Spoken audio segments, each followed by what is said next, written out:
Welcome back to In Session, a healthcare policy deep dive brought to you each week by the SCHA team. I'm Evelyn Tucker, and here's the rundown. Week 9 was House Budget Week. This first pass of the annual appropriations bill saw very few amendments to the version passed by the House Ways and Means Committee. There were no changes regarding Medicaid or other healthcare agency funding levels, which the Ways and Means Committee funded $175 million. We'll continue to advocate for full funding of our state healthcare agency's budget request, which was at $203 million, to meet the minimum funding levels required for current operations.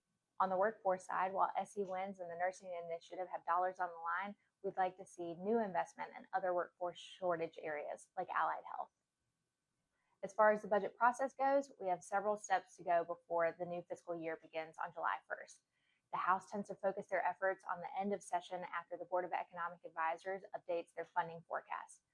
An increase to that funding forecast means that they would have more funds for their final pass of the bill after the Senate makes their changes. We have some runway between now and then, so stay tuned.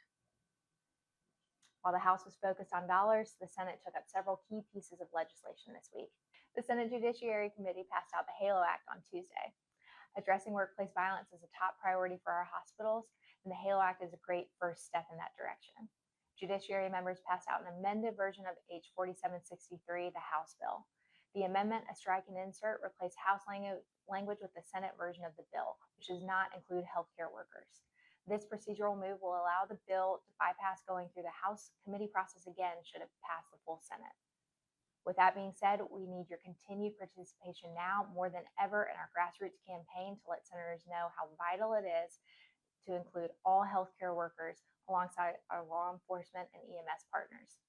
A huge thank you to our Physician Alliance leaders, Dr. Brent Powers and Dr. Matthew Johnson, for being present at the hearing and speaking to committee members in the lobby at the State House. The Senate Medical Affairs Committee passed out 2 statutory updates to hospital code. The first allowing for emergency use of hallway beds, and the second an update to the definition of a rural emergency hospital. SCHA's Austin Smallwood testified in support of both of those bills. And finally, thank you to MUSC for their participation on Tuesday as our Hospital of the Week.